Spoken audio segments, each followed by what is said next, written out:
성경 말씀을 봉독합니다. 사무엘 상서 5장 1절에서 5절까지 봉독합니다.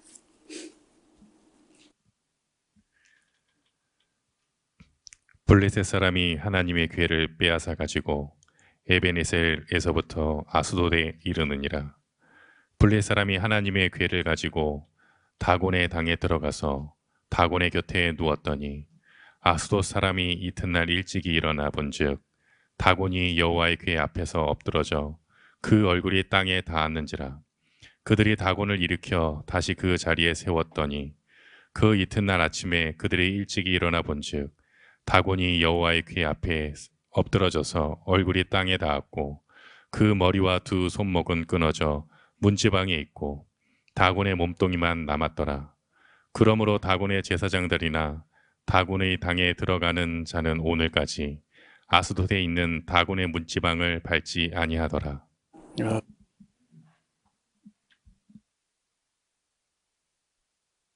시간에 조금 진도가 나갔기 때문에 오늘 5장을 보게 됩니다. 블레셋 사람들이 하나님의 말씀 십계명판이 들어있는 법궤를 빼앗아 가지고 갔는데, 그때는 그게 이제 특별한 일이 아니고 일반적으로 그렇게 하는 거예요. 다시 말하면은 그 어떤 나라하고 또 다른 나라 전쟁을 했을 때 그 신을, 그 신상을 포로로 잡아갑니다. 그런데 하나님은 하나님의 실체가 따로 있지 않고 그 하나님의 말씀을 담은 법궤가 있으니까 그걸 그걸 마치 신상처럼 빼앗아 가는 것은 일반 전쟁에서도 들어있는 일이죠. 그래서 이제 블레셋 사람들이 하나님의 궤를 빼앗아 가지고 자기 땅으로 가져갔다는 것은 전쟁에 승리했다는 거예요. 그런데 실상을 보면은 전쟁에서 이 표면으로 보면은 전쟁에서 승리한 거는 맞으나 그 승리가 도대체 뭘 가져왔느냐 하는 장면을 볼 수 있는데, 하나님의 궤를 빼앗아 가지고 에벤에셀에서부터 그림을 좀 보면 좋겠어요. 이 하나님의 법궤가 오랫동안 실로에 있었습니다. 실로에 있다가 이제 아벡하고 에베네셀 사이에 있는 이쪽으로 가져갑니다. 가져갔다가 아스돗으로 가져갔다가 그 다음에 또 가드로 가게 되고 에그론으로 가게 되고 베세메스로 해가지고 갔다가 기럇 여아림까지 이렇게 오는데, 이것이 이제 법궤가 이동해 갔던 경로라고 할 수 있습니다. 그 아스돗에 처음에 갔는데, 여기가 아스돗이죠. 이 해변 쪽으로 있는 블레셋 5성읍 중에 하나인 아스돗에, 거기는 그 다곤 신의 신전이 있습니다. 이쪽이 이제 해변이기 때문에, 이게 지중해고, 해변이기 때문에 바다에 가서 그 해변 사람들은 그 물고기를 잡아서 생활을 하거나 그렇게 하는데, 그 물고기를 잘 잡히게 하는 신, 바다의 신이 다곤이라는 신입니다. 머리는 사람 머리 같고 몸통은 물고기처럼 생긴 그런 신상이에요. 그 가끔 왜 교황이 머리 위에 모자를 썼는데 붕어가 입을 벌린 것처럼 이렇게 위가 이제 입이 벌어지는 것처럼 그걸 어두모라 그래요. 물고기 대가리를 뒤집어 쓴 것처럼 교황이 그런 모자를 쓰는데 그게 다곤신의 제사장들이 쓰던 거랍니다. 그게 뭐 굉장히 또 뭐 있어 보였는지 교황이 그걸 또 뭐하러 갖다 쓰겠나 그걸. 알다가도 모를 일이에요. 그러니까 이 다곤의 신당에 들어가서 다곤의 신 곁에다가 여호와의 법궤를 두었습니다. 그 아수도 사람들이 아침에 일어나 이튿날에 일찍 일어나서 보니까 다곤이 여호와의 궤 앞에 다곤 신의 신상이 그 궤 앞에 엎드러져 그 얼굴이 땅에 닿았는지라 그들이 다곤을 일으켜서 다시 그 자리에 세웠더니 이튿날 아침에 그들이 일찍 일어나 본즉 다곤이 여호와의 궤 앞에 엎드러져 얼굴이 또 땅에 닿아 있고 그 머리와 두 손목은 끊어져 문지방에 있고 다곤의 몸뚱이만 따로 있었습니다. 그러므로 다곤의 제사장들이 다곤의 당에 들어갈 때는 오늘날까지 아스돗에 있는 그 다곤의 문지방을 밟지 아니했다. 그런 풍속이 생겼다는 거예요. 그리고 6절에 여호와의 손이 아스돗 사람들에게 엄중히 더하사 독한 독종이 났다는 거예요. 이 오페르라고 하는 이 독종은 애굽에서도 있었던 그런 독한 종기의 재앙으로 아스돗과 그 지경을 쳐서 망하게 하니 아스돗 사람들이 이를 보고 가로되 이스라엘 신의 궤를 우리에게 함께 있게 못하겠다. 그 손이 우리와 우리 신 다곤을 친다 하고 이에 보내어 그들을 블레셋 사람의 모든 지방 방백을 모으고 가로되 우리가 이스라엘 신의 궤를 어찌할꼬 그들이 대답하되 이스라엘 신의 궤를 가드로 옮겨가라 함으로 이스라엘 그 신의 궤를 그 가드로 옮겨갑니다. 가드는 지도에 보시면 이쪽으로 여기가 가드예요. 이 가드가 이따 또 나올 텐데 골리앗의 고향이죠. 가드로 옮겨가라 함으로 이스라엘 신의 궤를 옮겨갔더니 그것을 옮겨간 후에 여호와의 손이 또 심히 큰 환난을 그 가드 성에 더하사 성읍 사람들이 작은 자나 큰 자를 다 쳐서 역시 또 독종이 나게 하신지라.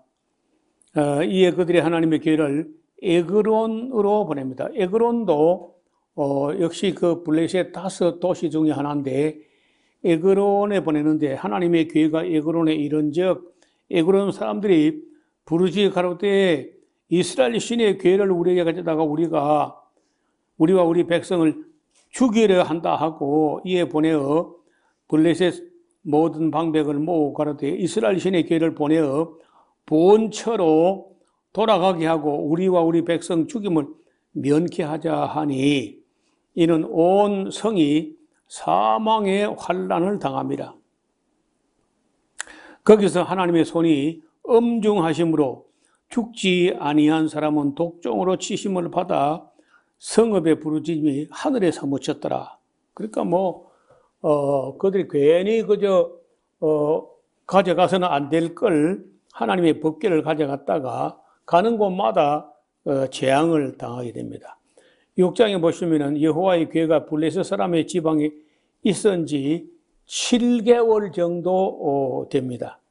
블레셋 사람들이 제사장들과 복술자, 어중이, 떠중이, 술사, 박사 다 불러가지고 이르되 우리가 여호와의 궤를 어떻게 할꼬? 그것을 어떻게 본처로 보낼 것을 우리에게 한 방책을 가르쳐봐라. 그들이 가로되 이스라엘 신의 괴를 보내려거든 그저 보내면 안 되고 그 신에게 속건제를 드려야 할지니라. 먼저 보통 속건제라고 하는 제사는 배상의 제사, 물어낼 것을 배상하는 그런 제사인데, 그리 하면 병도 낫고 그 손을 우리에게서 옮기지 아니하는 영고도 알리라. 그들이 가르쳐 무엇으로 그렇게 그 속건제를 드리면 되겠느냐 했더니 블레셋 사람의 방백의 수여대로 금독종, 이게 참 무슨 말인지 어려운 이야기인데, 금독종이라는 게 뭔지,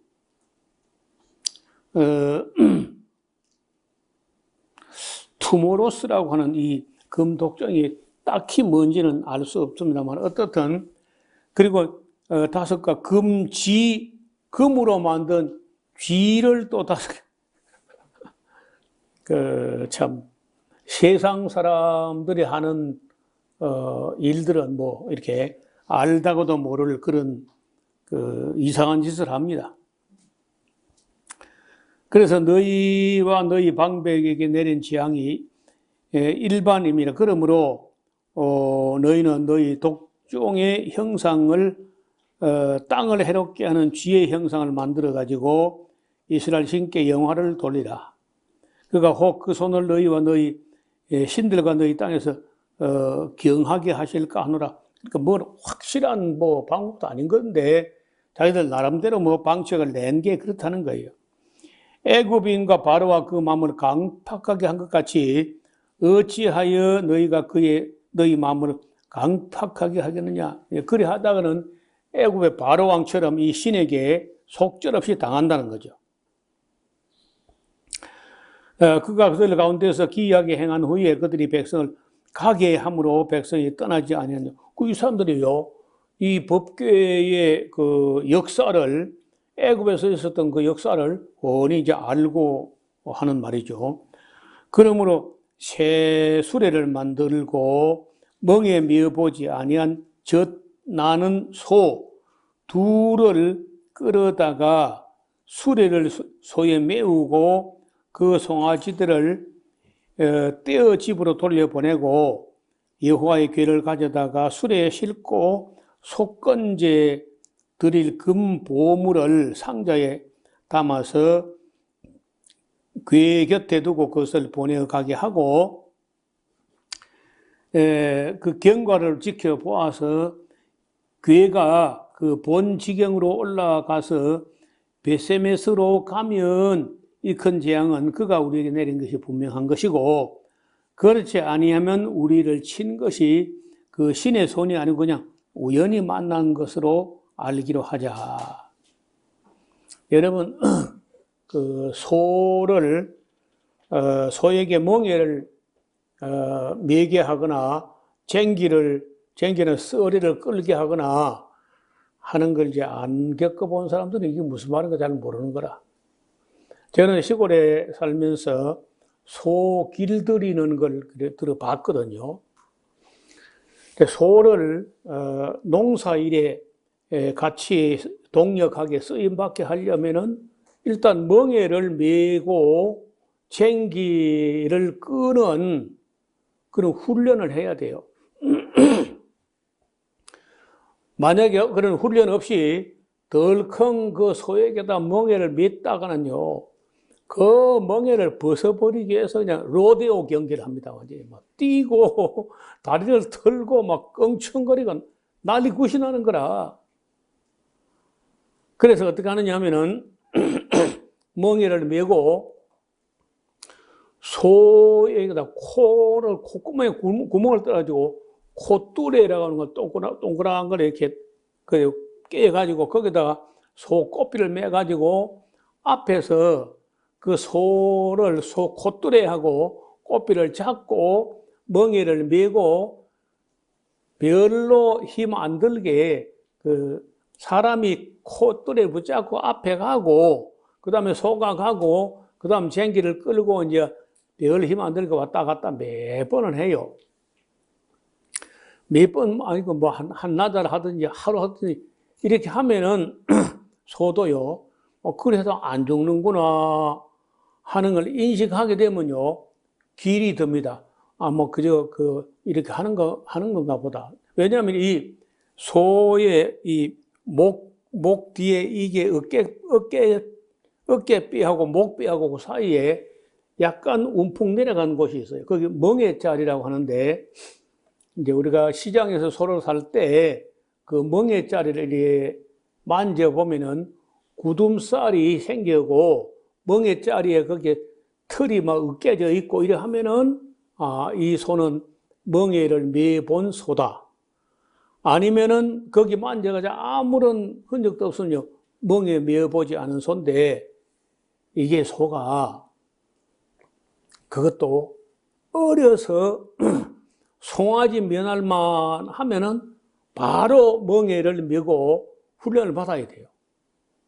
만약에 그 소가 나이가 들어가지고 나이가 만약에 뭐 2살, 3살, 4살 이렇게 돼가지고 큰 소가 돼버렸다.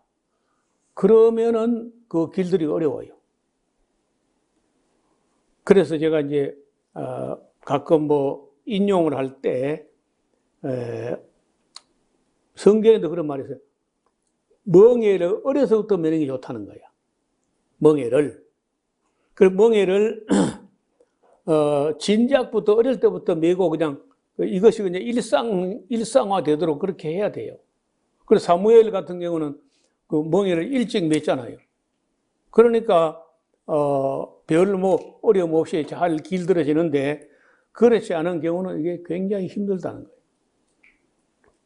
근데 만약에 여기 지금 베세메스로 가는 소인데, 이 소가 멍에도 매보지 않은 소인데 새끼를 낳은 거야. 그러면 그 소도 새끼를 갓 낳았을 때는요, 그 송아지에 대한 애착이 뭐 대단합니다. 조금만 떨어져 송아지가 어미소에 떨어지면 어미소가 울고, 뭐 송아지는 애사라도 엄마 소는 막 애가 타는 거야. 그러니까 그런 멍에 메어보지 않은 젖나는 소니까, 멍에를 메어보지 않았는데 소가 2년 조금 넘으면은 벌써 송아지를 낳거든요. 뭐 1년이면 만 1년 좀 되면은 결혼해요. 그리고 2년 좀 되면은 소도 임신 기간은 사람하고 비슷해 가지고 9달 반 좀 되면 벌써 새끼를 하니까 만 2년 좀 되면 벌써 새끼가 있다고. 그리고 그러면 갓난 송아지가 있으면 엄마 소는 송아지에게 온 관심이 다 쏠려있기 때문에 가뜩이나 멍에도 메어보지 않은 소에다가 멍에를 메었다. 그것도 송아지까지 울고 있다 그러면요, 그 소가 멍에 메어 가겠어요? 안 가는 거죠. 근데 이제 일부러 그래 해보는 거라. 그래서 만약에 송아지를 떨어뜨려 두었는데 그 암소가, 멍에 메보지 않은 젖나는 암소가 그 멍에를 메고 수레를 끌고 베세메스로 내비게이션도 없고 안내자도 없고 아무도 없어요. 그냥 곧장 가는지 안 가는지 보자는 거야. 그럼 만약에 이 소가 아무 안내자도 없이 끄는 자도 없이 뒤에 송아지가 우는데도 불구하고 곧장 베세메스로 가면은 이 재앙 내린 게 이 신으로 말미암은 것이고, 뭐 그냥 소가 막 멍에를 떨쳐버리고 그 베세메스로 안 가고 이렇게 하면은 이 재앙은 그냥 우연히 생긴 것이지 이 신이 내린 거 아닌 걸로 하자. 이렇게 이제 자기들끼리 이제 그런 시험을 해보는 거예요.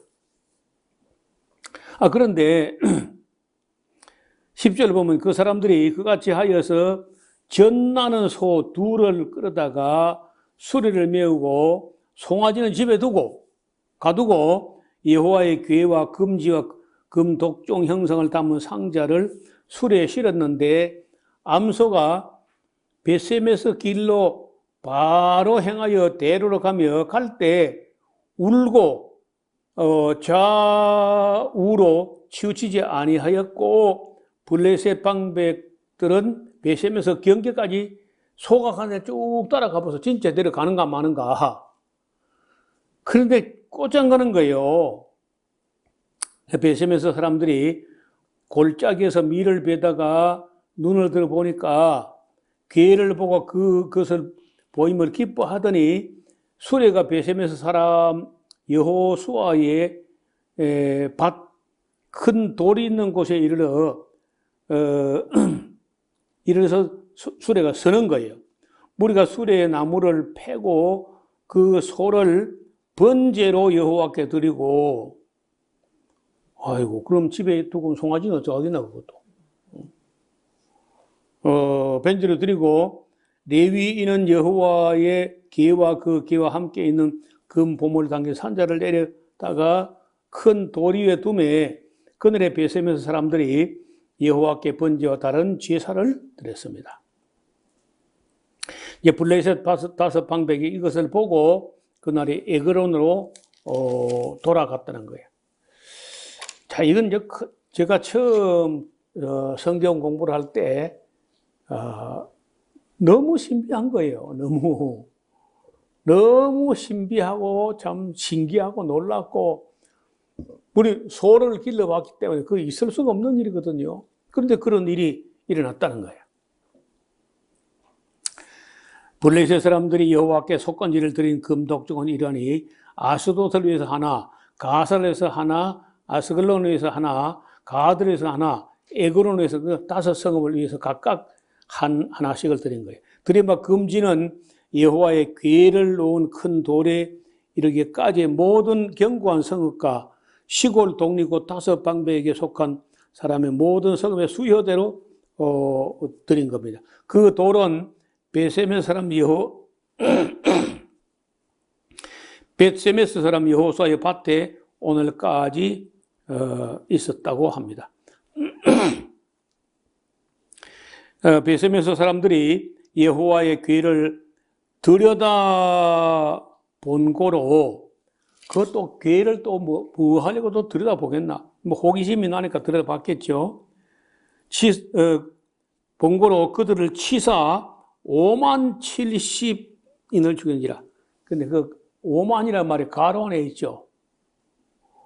그래서 5만이라는 말은 아무리 봐도 잘못된 것 같다.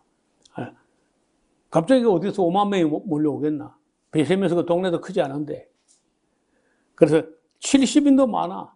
70인도 많은데 5만 70인, 이렇게 5만이라는 것은 아마도 뭐 오기, 잘못된 기록이 아니겠는가 해서 이 가로 안에 들어있고요.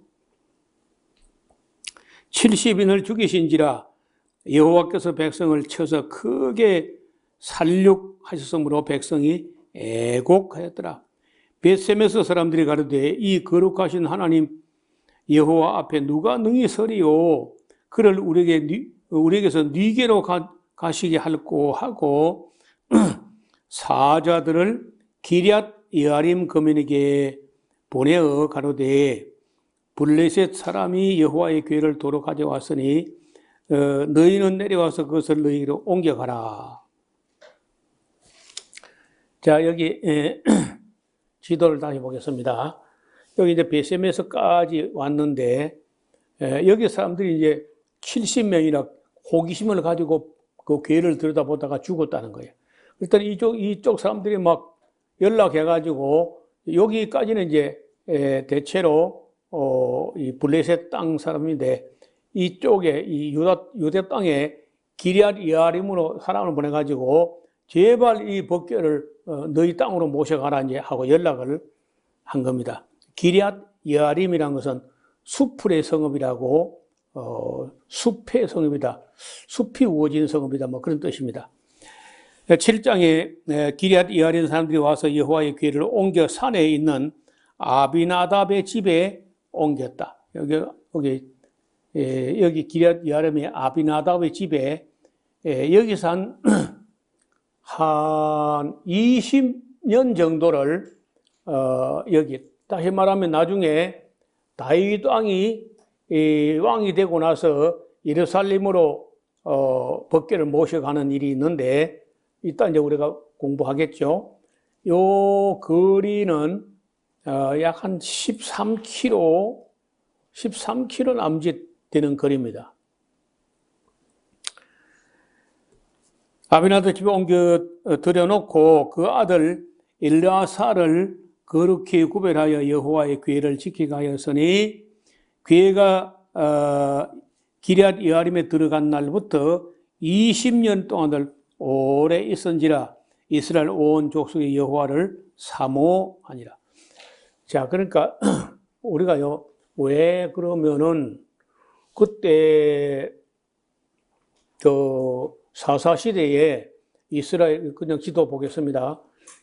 사사시대 이스라엘 전체 수도가 실로였는데 왜 법궤를 기럇 여아림 아비나답 집에 오래 두고 실로로 모셔가지 않았는가 하는 의문을 가질 수 있는데, 이 엘리 제사장 때에 홈리와 비느하스가 전쟁에 나오고 하는 그 때에 블레셋 사람들이 실로를 완전히 다 파괴했을 가능성이 있다는 거예요. 법궤 뺏기는 그 전쟁에서. 그래서 그 실로로 모셔가지 못하고 그 숲이 있는 나무 숲 속에 거의 뭐 한적한 곳에, 여기 해발 한 750고지 되는 그 수풀인데, 그 아비나답 집에 어떻든 좀 뭐 숨겼다기보다도 그 조용한 곳에 모셔져서 다윗이 모셔갈 때까지, 다윗이 예루살렘으로 모실 때까지 오래 거기에 있게 됩니다. 7장 3절에 사무엘 이야기를 다시 합니다. 사무엘이 이스라엘 온 족속에게 일러 가라되 너희가 전심으로 여호와께 돌아오려거든 이방 신들과 아스타롯을 너희 중에서 제하고 너희 마음을 여호와께로 향하여 그만 섬기라. 블레셋 사람의 손에서 건져내시리라. 이에 이스라엘 사람들이 바알들과 아스타롯을 제하고 여호와만 섬기니라. 그러니까 아직까지도 이런 모양이라. 이스라엘 사람들이 이 사사 시대를 지나면서 사무엘이 지도자가 되고 했는데도 여전히 아스타롯, 바알신 이런 신을 섬기고 있었다는 거예요. 그래서 이제 그때 사무엘이 이래서는 안 되겠다 하고 가로되 온 이스라엘은 미스바로 모이라. 내가 너희를 위하여 여호와께 기도하리라 하며 그들이 미스바에 모여 물을 길어 여호와 앞에 붓고 그날에 금식하고 거기서 가로되 우리가 여호와께 범죄하였나이다 하니라. 사무엘이 미스바에서 이스라엘 자손을 다스리니라. 이스라엘 자손이 미스바에 모였다 함을 블레셋 사람들이 듣고 그 방백들이 이스라엘 치러 올라온지라. 이스라엘 자손이 듣고 블레셋 사람을 두려워하여 사무엘에게 이르되 당신은 우리를 위하여 우리 하나님 여호와께 쉬지 말고 부르짖어 우리를 블레셋 사람의 손에서 구원하시게 하소서. 사무엘이 젖 먹는 어린 양을 취하여 온전한 번제를 여호와께 드리고 이스라엘 위하여 여호와께 부르짖으며 여호와께서 응답하셨더라. 사무엘이 번제를 드릴 때 블레셋 사람이 이스라엘과 싸우려고 가까이 오매 그날에 여호와께서 블레셋 사람의 큰 우레를 발하여 그들을 어지럽게 하시니 그들이 이스라엘 앞에서 패한지라. 이스라엘 자손들이 미스바에서 나가서 블레셋 사람을 따라 뱃갈 아래에 이르기까지 쳤더라. 그래서 사무엘이 돌을 취하여 미스바와 셴 사이에 세워 가로되 여호와께서 여기까지 우리를 도우셨다 하고 그 돌 이름을 에벤 에셀이라. 에벤 에셀이란 말은 에벤 하는 건 돌이란 말이고 에셀 하는 것은 도움이라는 것. 도움의 돌이다. 그 기념비를 하나님께서 도우신 것을 기념해서 돌을 세웠다는 거예요.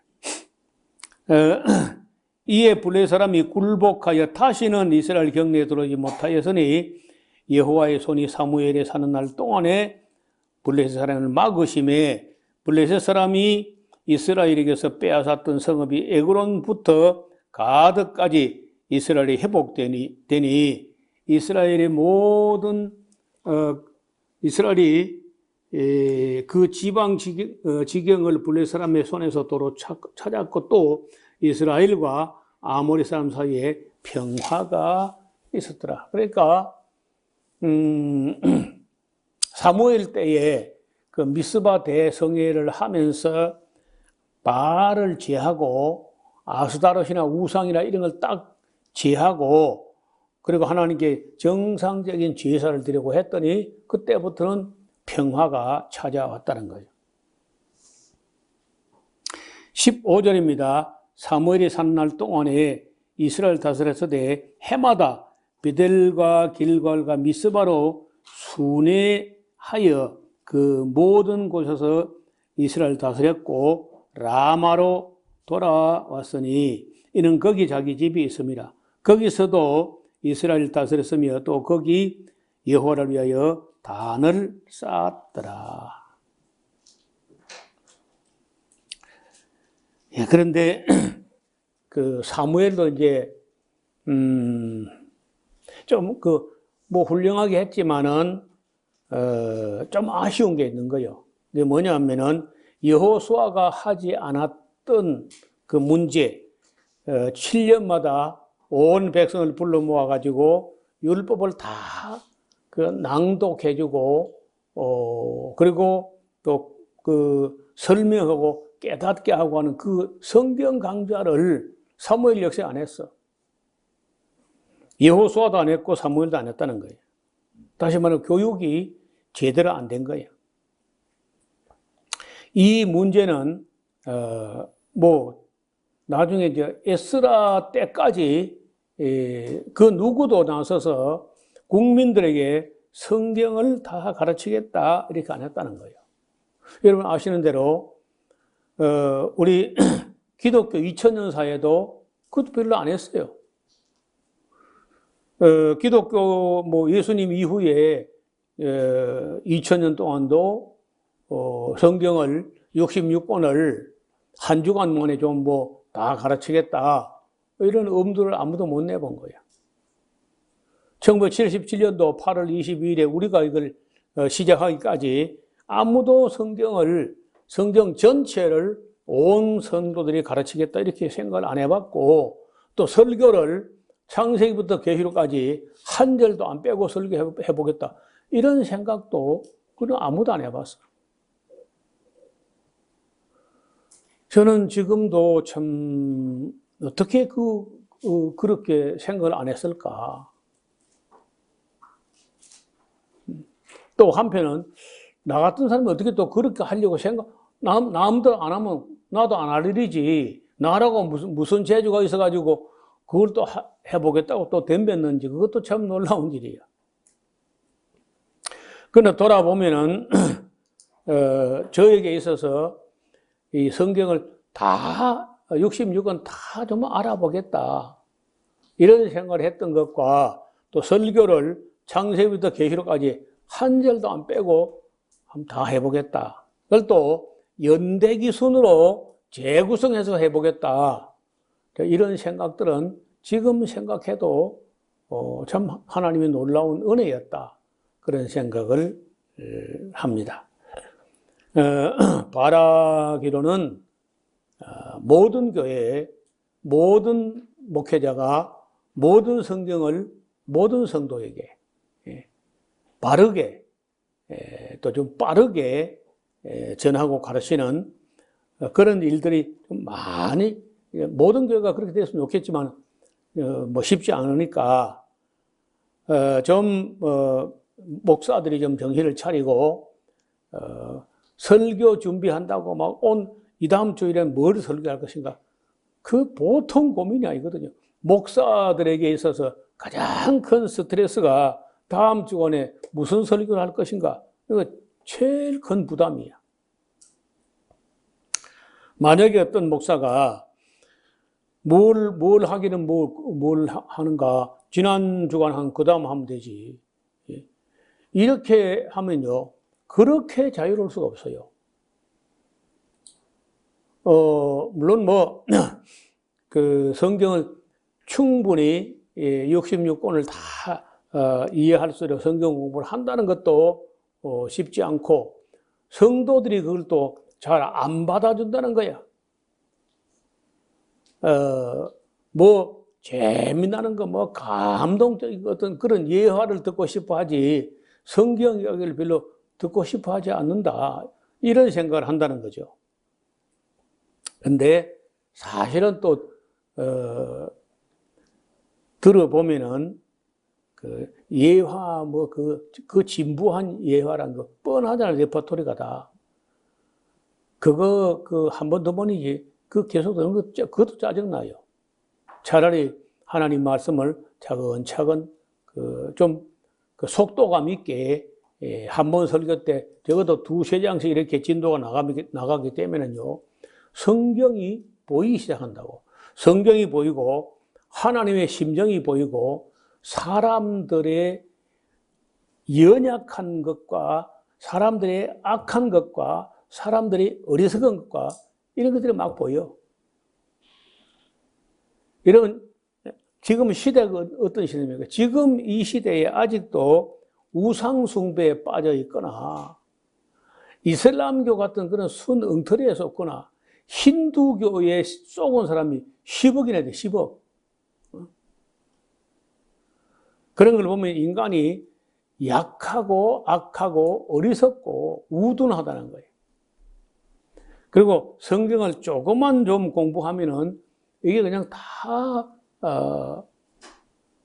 열리고 그리고 깨달아지고 믿어지고 그리고 사람들이 변화되고 할 텐데 괜히 그저 예화 찾는다고 그 헛수고를 하는 거야.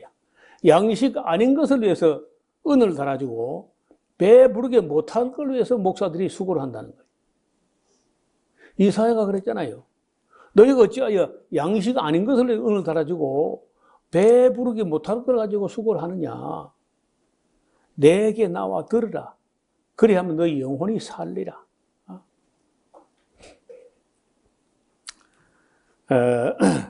쉽지 않겠지만은 하나님 말씀을 창세기부터 계시록까지를 다 전하고 가르치는 일들이 끊어지지 아니하고 주님 오실 때까지 계속될 수 있기를 주님 이름으로 축원합니다. 하나님 아버지, 오늘 법궤가 블레셋 땅에 갔을 때 어떤 일이 일어났으며 어떻게 베세메스를 경과하여 기럇 여아림까지 와서 20년을 보내게 됐는지, 그리고 사무엘이 미스바에서부터 사람들을 모아서 어떻게 나라를 새롭게 하려고 했는지, 어떻게 사무엘이 다스릴 때 평화가 정착됐는지 하는 것도 우리에게 깨닫게 해 주셨습니다. 우리가 잘 배워서 또 다른 세대, 다음 세대에게 바르게 전달하는 우리 교회가 되게 하여 주옵소서. 또한 하나님 말씀을 온전히 더하지 않고 빼지 않고 66권 말씀을 기록된 원 목적대로 가르치는 사람들이 많이 일어나게 도와주옵소서. 예수님 이름으로 기도드리옵나이다. 아멘.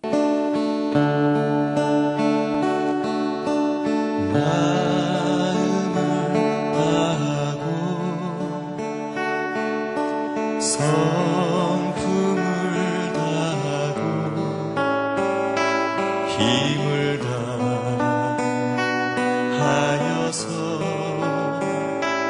여호와를 사랑하라. 내게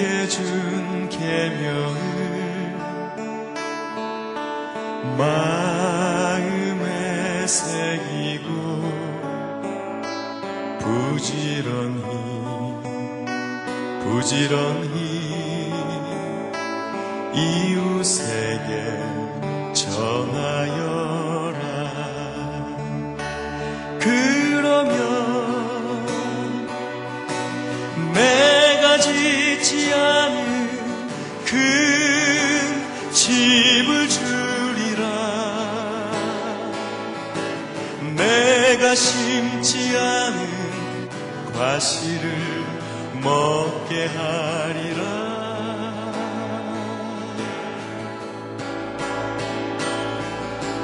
그러나 한 가지 잊지는 말아라. 죄인 된 우리를 구원하신 여호와